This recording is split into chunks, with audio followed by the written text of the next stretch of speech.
வணக்கம் நேயர்களே, ஆண்டவராகிய இயேசு கிறிஸ்துவின் நாமத்தினால் தேவனால் எல்லாம் கூடும் நிகழ்ச்சிக்கு உங்களை வரவேற்கிறேன். இன்றைய தினத்தில் பாஸ்டர் ஜோசப் முத்துக்குமார் என்பவரை நாம் சந்திக்கவிருக்கிறோம். கர்த்தர் அழைத்த அழைப்பில் நாம் உண்மையாக இருந்தால், விடாப்பிடியாக இருந்தால், கர்த்தரை பின்பற்றினால் கர்த்தர் தேவைகளை சந்திப்பார், உயர்த்துவார், ஆசீர்வாதமாய் வைப்பார் என்பதற்கு மிக சிறந்த உதாரணமாக அவர் இருக்கிறார். அவர் வாழ்க்கை பயணத்தை அவர் சொல்ல நாம் கேட்போம். Praise the Lord pastor. Praise the Lord. உங்களுடைய பேரு, உங்க குடும்ப பின்னணி, உங்க கூட பிறந்தவங்க, உங்க அம்மா அப்பா, உங்களுடைய இளமை பருவம், இதை பத்திலாம் சொல்லுங்க. இது இந்த காலகட்டத்துல இந்த குடும்பத்துல நீங்க பிறந்து வளர்ந்து வரும்போது எந்த புள்ளியில இயேசு கிறிஸ்து உங்களை தொட்டார் அதையும் சொல்லுங்க. ஓகே. ஆக்சுவலாக என்னுடைய பேர் ஜோசப் முத்துக்குமார். என்னுடைய பழைய பேர் முத்துக்குமார். ஞானஸ்தானத்துக்கு அப்புறம் தான் ஜோசப்ன்ற பேர் வந்தது. என்னுடைய அப்பா பேர் பாக்கியராஜ், சந்தோஷம்மாள் அம்மா பேர். நான் பிறந்தது கோவில்பட்டி, திருநெல்வேலியில் உள்ள கோவில்பட்டி. ஆக்சுவலாக வந்து ஒரு பாரம்பரிய குடும்பத்தை சேர்ந்தவங்க, ஒரு சிஎஸ்ஐ பின்னணி பாரம்பரிய குடும்பத்தை சேர்ந்தவங்க. வருஷத்துக்கு ஒரு முறை கிறிஸ்மஸ், நியூ இயர் அந்த மாதிரி கோவிலுக்கு போகிற நபர்கள் நாங்கள். ஓகே. ஆமாம். அந்த சூழ்நிலையில் ஆக்சுவலாக என்னோட பிறந்தவர்கள் வந்து மொத்தம் நாங்கள் 8 ஆம்பளை பசங்க, பெண் பிள்ளைகளே கிடையாது. ஆமாம், 8 ஆம்பளை பசங்க. அதில் வந்து நான் 5வது, எண்ணிக்கையின்படி 5வது. ஆரம்பத்திலே 2 அண்ணன்மார்கள் இறந்துட்டாங்கன்னு சொல்லுவாங்க, எங்களுக்கு தெரியாது. சின்ன வயசுலேயே இறந்துட்டாங்கன்னு சொல்லுவாங்க. இப்போ இருப்புப்படி நான் 3வது. அப்போது நாங்கள் இந்த சிஎஸ்ஐ பின்னணி, ஐ மீன் அந்த பாரம்பரிய பின்னணியை சேர்ந்தவர்கள். அப்படி இருக்கும்போது என்னுடைய மூத்த அண்ணன் வந்து அங்கே இருக்கிற ஒரு சபைக்கு போகிறார். அப்படிதான் வந்து அவர் முதல்ல ரட்சிக்கப்படுறார். அவர் எப்படி ரட்சிக்கப்படுறார் அப்படின்னா, அவருக்கு அதாவது குனிஞ்சா மூக்குல இருந்து ரத்தம் ஊற்றும். இதுதான் அவருடைய நிலைமை. அது எப்பவுமே டெய்லி நடக்கும். அவர் இதனுடைய ஒரு ஒரு தீர்வுக்காகத்தான் சரி சபைக்கு போவோம், வேற ஏதாவது ஒரு சபையை தேடும்னு சொல்லும்போது அங்கே ஒரு சின்ன கொட்டகையில் மாரநாதா சர்ச் இருந்தது. அதில் பாஸ்டர் ஜோசப் அருள்ராஜ்னு சொல்லி ரொம்ப பழைய மனுஷன், இன்றைக்கும் இருக்கிறார் அவர். அங்கே போகும்போது இவர் ஆண்டவரை ஏற்றுக்கொள்கிறார். அதாவது பாரம்பரிய பின்னணியிலிருந்து ஆண்டவருக்குள்ள ரட்சிப்புக்குள்ளே வரார்.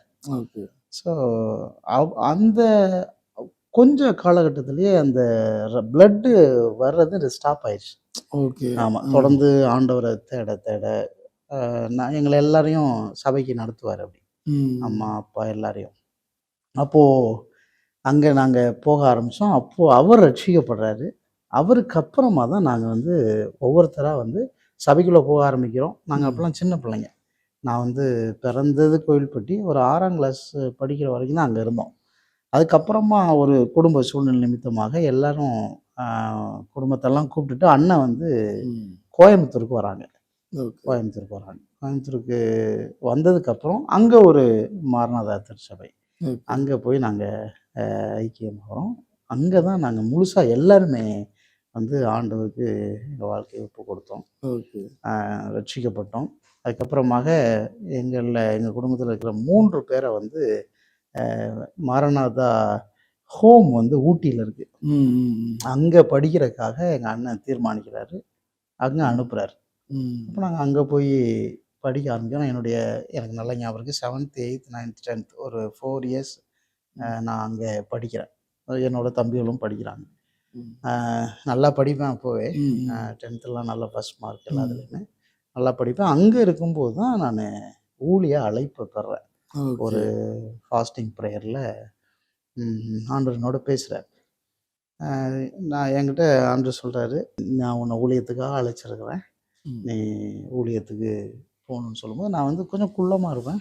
அப்போ நான் வந்து ஆண்டவர்கிட்ட சொல்கிறேன், நான் சொன்னால் யார் கேட்பாங்க, நான் போக மாட்டேன் அப்படின்னு சொல்லிக்கிட்டே இருக்கேன். சொல்லிட்டு இந்த இந்த உணர்வுகளை வந்து கவனத்தை திருப்பணுன்றக்காக பைபிளை படிக்கிறக்காக திறந்துக்கிட்டு ஒரு வசனத்தை படிக்கிறேன். அங்கே வசனம் சொல்லுது, நான் சிறு பிள்ளை என்று சொல்லாதே, நான் அனுப்புகிற எல்லா இடத்திலும் போய் நான் கட்டளையிடுகிறவையெல்லாம் பேசுவாயாக. எரேமியா 1:7 வசனம். நான் உடனே அன்னைக்கு ஒப்பு கொடுத்தேன். ஏற்கனவே ஞானஸ்நானம் பெற்றிருந்தேன், ஒப்பு கொடுத்தேன், ஊழிய அழைப்பை பெற்றுக்கொண்டேன், முடிச்சு கோயம்புத்தூருக்கு வந்தேன். வந்ததுக்கப்புறம் உடனே ஊழியத்துக்கு போகல. வந்ததுக்கப்புறம் ஒரு கிட்டத்தட்ட ஒரு 7 வருஷம் அப்பா வந்து அங்கே பிஸ்னஸ் பண்ணிட்டு இருந்தாங்க. அந்த பிஸ்னஸ் கூட இருந்தேன். நான் ஜாயின் பண்ணதுலேருந்தே பிஸ்னஸ் லாஸு, பிஸ்னஸ் எல்லாம் லாஸு, எல்லாமே நெகட்டிவாக போகுது. எது எடுத்தாலும் ரொம்ப ஸ்ட்ரகிள் ஆக வேண்டியது இருக்குது. இப்படி எல்லாம் சூழ்நிலைகள். அப்போது சபைக்கு போயிட்டுருக்குறோம். கடவுள் வார்த்தையின் மூலம் மறுபடியும் பேசுகிறாரு, நீ இதுக்காக அழைக்கப்பட்டால் இல்லை, நீ வேற ஒரு காரியத்தை செய்கிறக்காக அழைக்கப்பட்ட அப்படின்னு பேசும்போது நான் வீட்டில் சொல்கிறேன். சொல்லிவிட்டு 2002ஆம் ஆண்டு பைபிள் காலேஜுக்காக சென்னைக்கு வரேன். அவருடைய அழைப்பை உணர்ந்து சென்னைக்கு வரேன். அப்போ நான் வீட்டில் சொல்கிறேன், இப்படி நான் பைபிள் காலேஜ் போகிறேன் அப்படின்னு வீட்டில் சொல்லும்போது எங்கள் அப்பா அம்மா சொன்ன ஒரு பிளெஸ்ஸிங்கான வேர்டு என்னென்னா, நீ பைபிள் காலேஜுக்கு போனேன்னா தான் எங்களுக்கு ஆசீர்வாதம், நீ இருக்கிற வரைக்கும் எங்களுக்கு சாபம் தான், வீட்டில் இருக்கிற வரைக்கும் அப்படின்ற வார்த்தையை சொன்னேன். இதெல்லாம் மனசுக்குள்ள ஆழமாக என்னை மாற்றின வார்த்தைகள். இப்போ 2002 மாரநாதா வேதாகம கல்லூரிக்கு படிக்க வரேன். அப்போது எங்களுக்கு ஃபீஸ் கட்டெல்லாம் வந்து வசதி கிடையாது. அந்த டைமில் என்னோட பேட்சில் வந்து எங்கள் பாஸ்டர் வந்து எல்லாரையுமே மினிஸ்ட்ரியில் வந்து கொண்டு வரணும்னு சொல்லி ரொம்ப தீவிரமாக இருப்பார். அவரால் போதிக்கப்பட்ட விஷயங்கள், சபையார் மேலே, வாலிபர்கள் மேலே அவர் காட்டின அக்கறை வந்து எனக்கு இன்றைக்கும் எனக்குள்ளே இருக்காது. ஏன்னா அந்த ஒரு சபையிலிருந்து கிட்டத்தட்ட 50க்கும் மேற்பட்ட ஊழியர்கள் இன்னைக்கு தமிழ்நாடு முழுவதும் இருக்கிறாங்க. அதில் நானும் ஒருவன் சொல்லும்போது எனக்கு ரொம்ப பெரிய மகிழ்ச்சி. பாஸ்டர் ஜான் தாமஸ் அவர் பேர். அவர் மாரநாதா திருச்சபை, இன்றைக்கும் மலுமிச்சம்பட்டின்ற இடத்துல ஒரு நல்ல ஒரு திருச்சபை போதகர் அவர். எனக்கு அவருக்கு நான் ரொம்ப நன்றியுள்ளவனாக இருக்கிறேன். கர்த்தர் அவரை ஆசீர்வதிக்கணும். ஏன்னா நாங்கள்லாம் சபையிலேயே கிடப்போம், எல்லா வேலையும் செய்வோம். நான் இன்ஸ்ட்ருமெண்ட் பிளேயரு, ட்ரம்ஸ் வாசிப்பேன், தபேலா வாசிப்பேன். எனக்காக எல்லாமே வாங்கினாங்க. அங்கேயே இருப்பேன், அங்கேயே சாப்பிடுவோம், அங்கேயே தூங்குவோம், அங்கேயே லேர்ன் பண்ணுவோம். ஸோ அப்படி தான் எங்களுக்குள்ள இது வந்துச்சு. அப்போது 2002 அவங்க மூலமாக தான் இங்கே வரோம். எங்கள் எல்லாருக்குமே அவங்க ஃபீஸ் கட்டினாங்க. அதுதான் சொல்லுவாங்க, பைபிள் காலேஜ் படிப்பதற்கு அவங்க ஃபீஸ் கட்டினாங்க. அதுக்கப்புறமா நான் 2002 இங்கே வந்தேன் இல்லையா, வந்துட்டு டிப்ளமோ படிப்பதற்காக தான் மாரநாதாக்கு வந்தேன். 4 செமஸ்டர் 4லேயுமே ஃபஸ்ட் மார்க் நான் தான். என்னோட 4 பேர் வந்தோம்.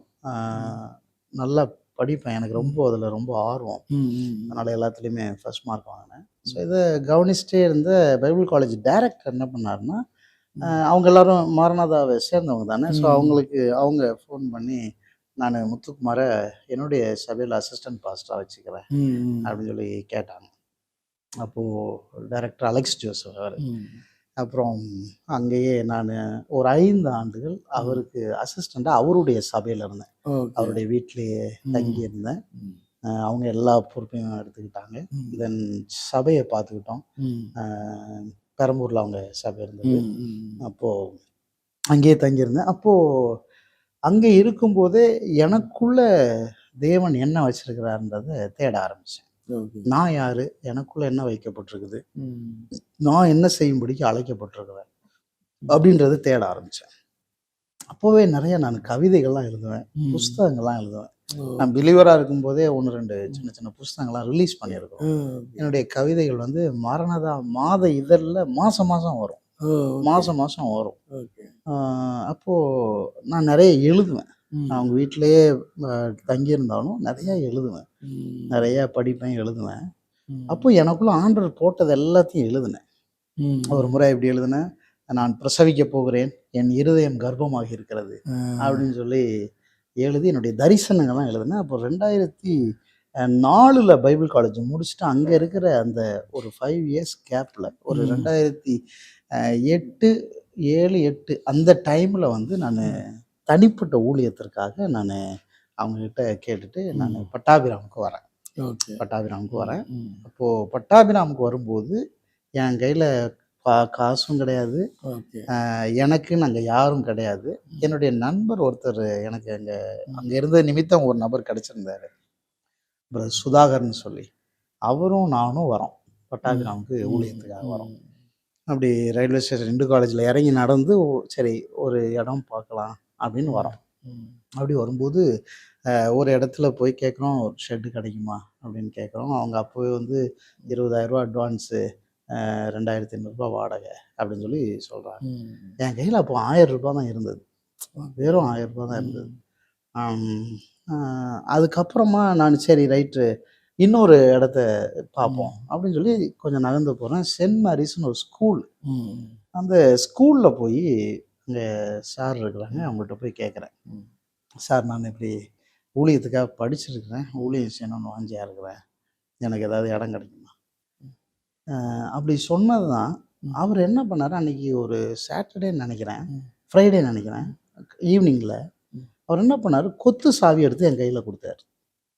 கொத்து சாவி என் கையில் கொடுத்துட்டு, இன்றைக்கியோட ஸ்கூல் முடிஞ்சிடும், நீங்கள் சாவியை கையில் வச்சுங்க, நாளைக்கு ஒரு நாள் வந்து க்ளீன் பண்ணிக்கோங்க, சண்டே நீங்கள் சர்வீஸ் நடத்துங்க, இந்த ரூமில் நடத்துங்கன்னு சொல்கிறார்.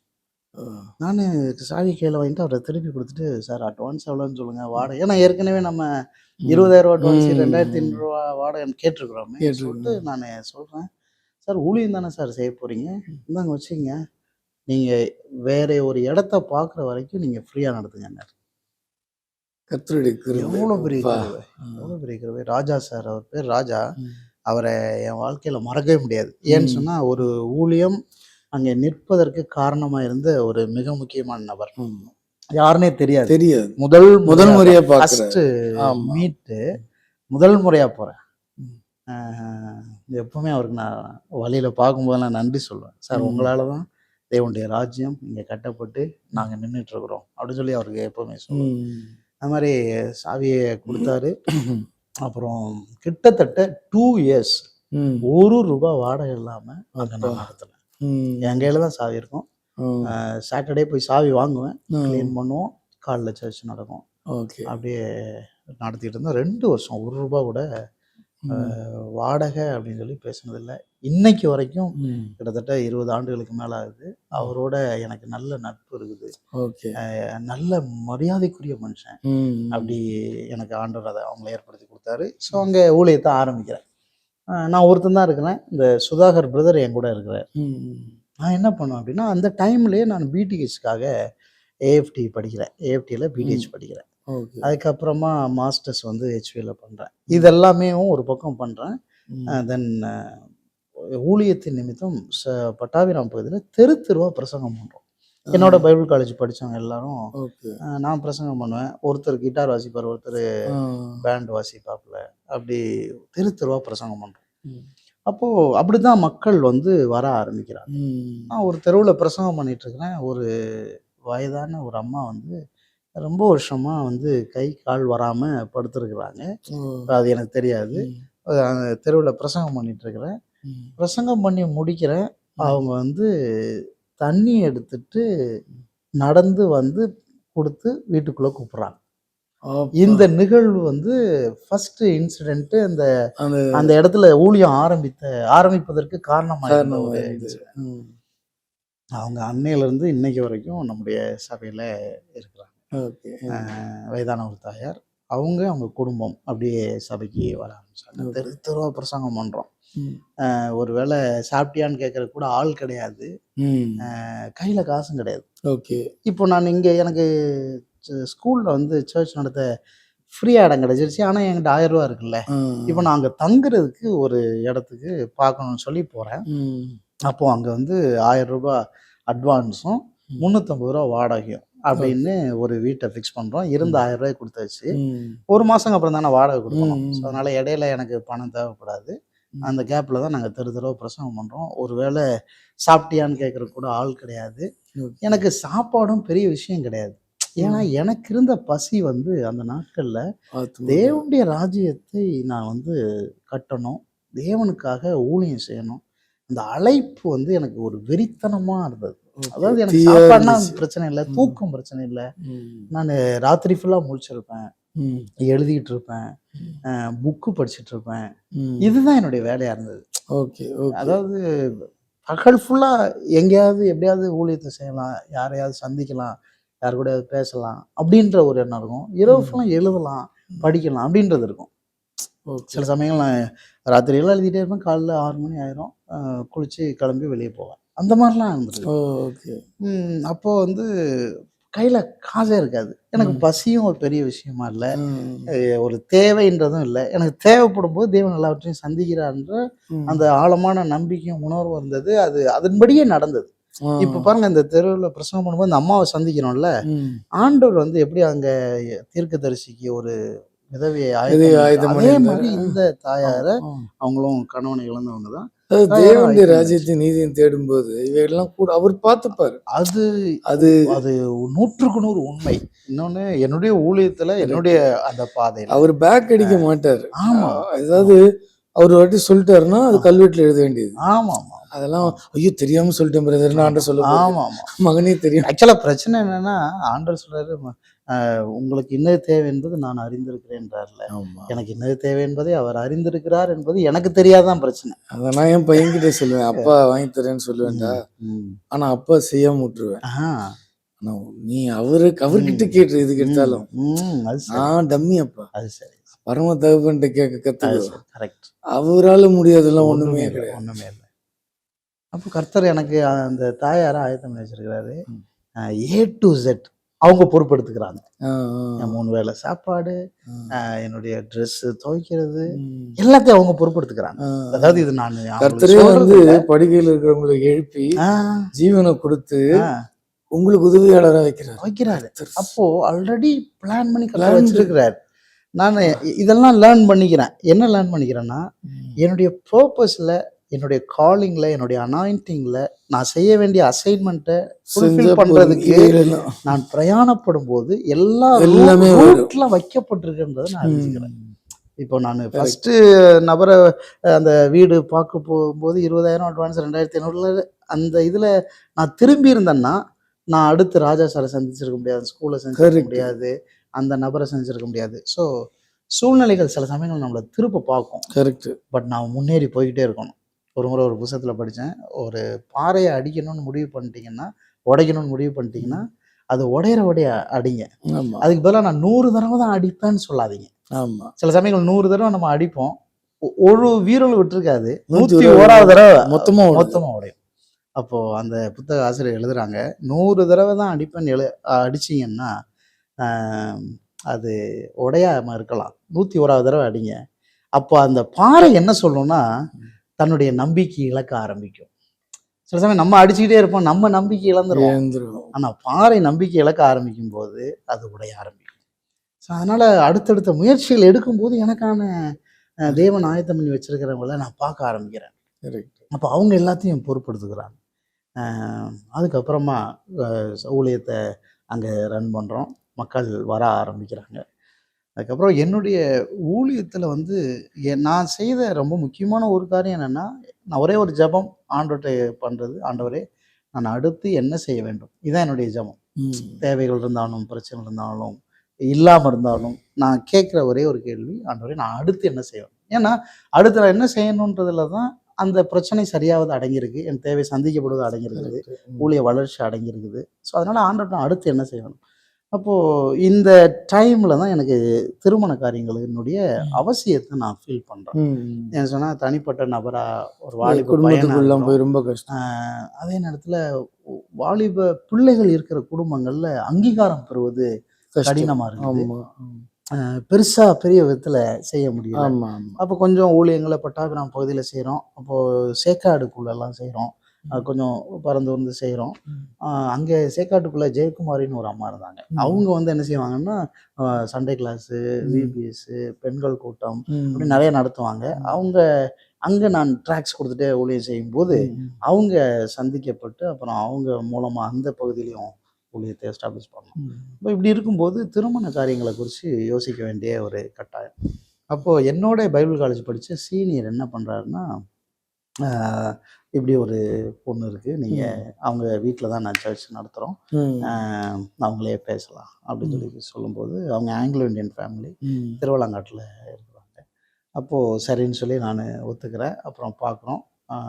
திருமண காரியங்கள் 2011 நடக்குது. ஒய்ஃப் பேர் ஃபெலினா மேரி. 2 பிள்ளைங்க இப்போ இருக்கிறாங்க. ஆமாம். பேர்ல் பிரையனா ஜோசப், பாப்பா பெரியவா 8th ஸ்டாண்டர்ட் படிக்கிறார். பையன் வந்து ஆஷ்லின் பிரைன் ஜோசப், அவர் 5th படிக்கிறார். ஓகே, சரி குடும்பமாக ஸ்டார்ட் பண்ணுறோம். அப்போ நான் ஆண்டவர்கிட்ட கேட்ட கேள்வி, அப்போ 350 ரூபா வாடகை, 350 ரூபா கொடுக்குறக்கே ரொம்ப கஷ்டம்.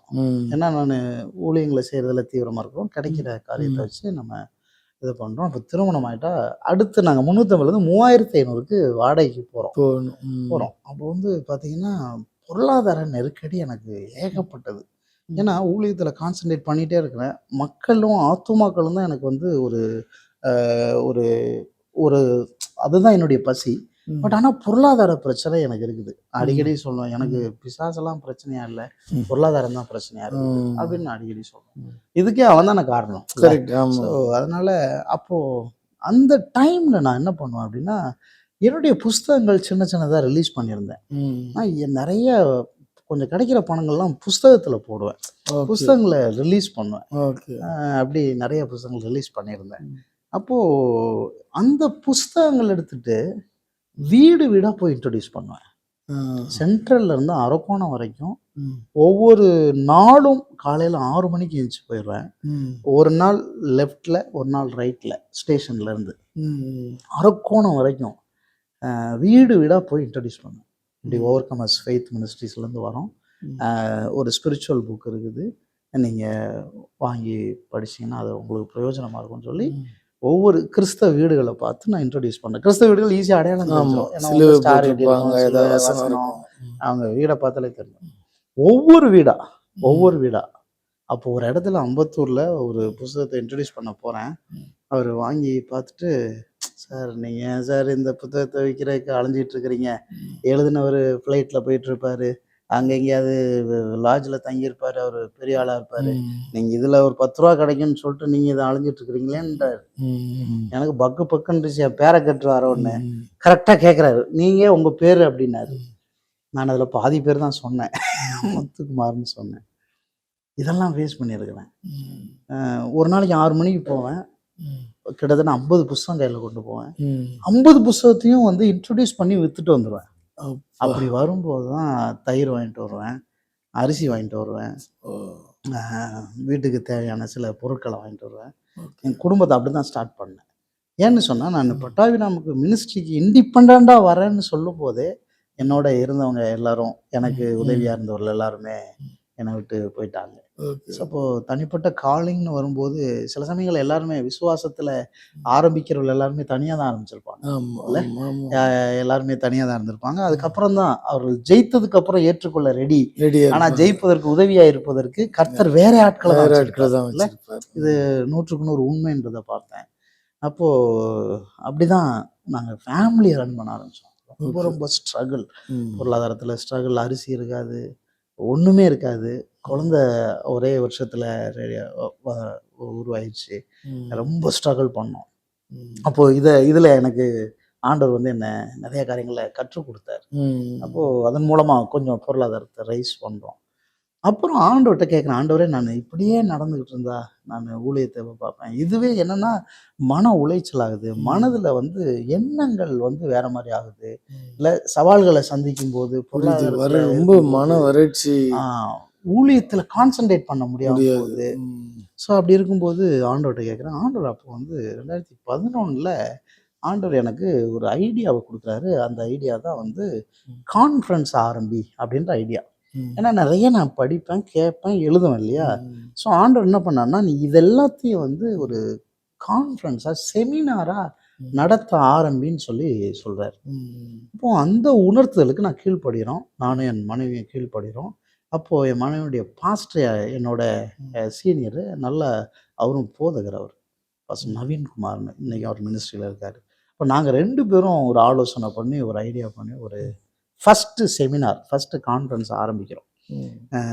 ஆவடியில் டிப்போக்கு ஆப்போசிட்டில் அந்துன்னு ஒரு ஹோட்டல் இருந்தது. அங்கே 2011 first conference God's big idea for life changing அப்படின்ற ஒரு conference. God's big idea for life changing அப்படின்னு சொல்லி அன்னைக்கு கிட்டத்தட்ட 120 பேர் வந்தாங்க.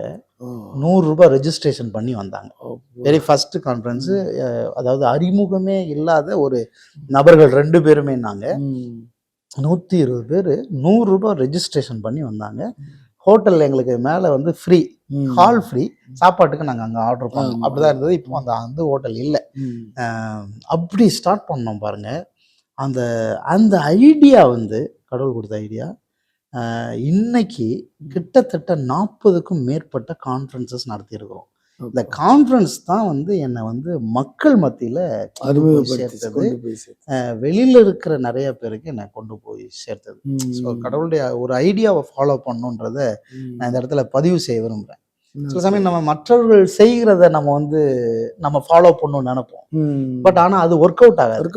அடுத்த ட்ராக்ல ஓடுறது வேலைக்கு நமக்குன்னு ஒரு ட்ராக் வச்சிருக்கோம். என்ன பார்த்து நிறைய பேர் கான்ஃபரன்ஸ் ஆரம்பிச்சாங்க. பட் ஆனால் என்கிட்ட கேட்டாங்க, 2 கான்ஃபரன்ஸ் தான் நடத்தணும், ஏன் எங்களால் முடியல? நான் கேட்டேன், நான் எனக்கு கொடுத்த ஐடியா உங்களுக்கு ஒர்க் அவுட் ஆகும்னு நான் சொல்ல முடியாது. அது எனக்காக உண்டானதாக இருக்கலாம். என்னோட நிறைய பாஸ்டர்ஸ் நான் சேர்த்துக்குவேன். அப்படியெல்லாம் கான்ஃபரன்ஸ் நடத்தணும்.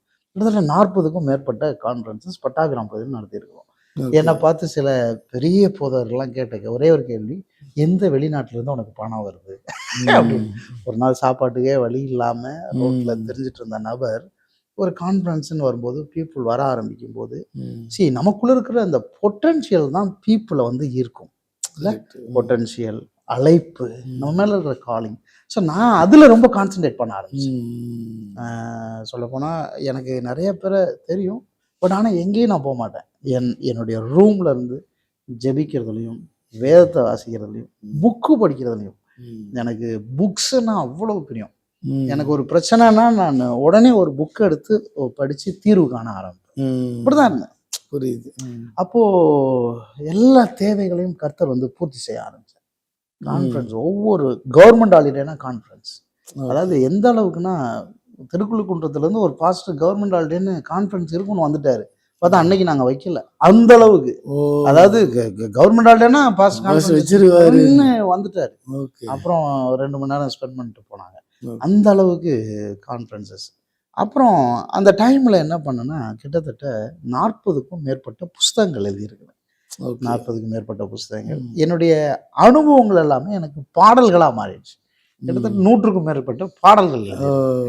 ஸோ என்னுடைய நேரத்தை நான் அதுலேயே இன்வெஸ்ட் பண்ணியிருந்தேன். அதில் வந்து பார்த்தீங்கன்னா ஒரு 3 புஸ்தகம் நான் கொண்டு வந்திருக்கிறேன்.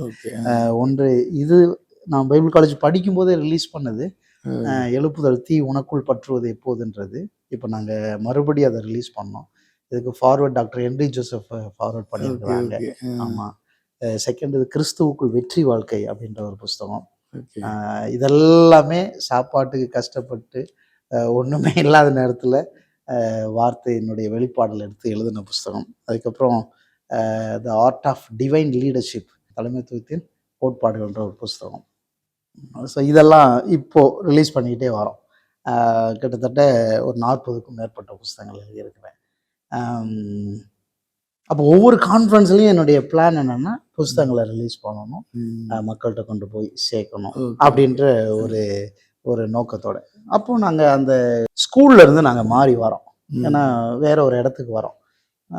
பஜனை கோவில் தெருவில் ஒரு வீட்டுக்கு மாடியில் வரோம். அங்கே வந்து பார்த்தீங்கன்னு சொன்னால் 2500 வாடகைக்கு வரும்.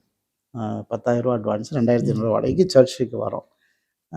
அங்கே கொஞ்சம் பேர் வராங்க. குறிப்பிட்ட ஆண்டுகள் அங்கே சபை நடத்திட்டு இருக்கிறோம். பிள்ளைகள் பிறந்துட்டாங்க, சபை நடத்திட்டு இருக்கிறோம். ஒரு கட்டத்தில் வீட்டுக்கு மேலேன்றதுனால பீப்புள் கூடுறதுக்கு எனக்கு கொஞ்சம் சிரமமாக இருக்குது. மக்கள் வரமாட்டேன்றாங்க. அவ்வளோ ஊழியங்களை செஞ்சுருக்கிறோம், மக்கள் வரமாட்டேன்றாங்க. ஆனாலும் அந்த இடத்துல நிறைய கான்ஃபரன்ஸ் நடத்துகிறோம், அங்கே மண்டபங்களில் நடத்துகிறோம், அப்படிலாம் பண்ணுறோம். அப்போது எனக்கு ஒரு ஒரு நபர் என்னோட ஜூனியர் ஒரு பையன் படித்தவன் தம்பி வந்து திருநின்றவூரில் ஊழியம் ஆரம்பிச்சிருக்கிறாரு. ஒரு நாள் கூப்பிட்றாரு, ஆனால் ஒரு சாட்டர்டே பகலில் ஒரு மீட்டிங் வச்சுருக்கானே, வெளியூர்லேருந்து ஒருத்தர் வராரு, நீங்கள் முடிஞ்சால் வாங்க. சரி நான் வரேன் அப்படின்னு சொல்லி சொல்கிறேன். ஜான் சாலமோன்னு தம்பி. ஒரு இடைவெளிக்கு பிறகு நம்ம தொடர்ந்து பேசலாம். ஓகே. நேயர்களே, ஒரு இடைவெளிக்கு பிறகு தேவனால் எல்லாம் கூடும் நிகழ்ச்சி தொடரும். தேவனால் எல்லாம் கூடும். இடைவேளைக்கு பிறகு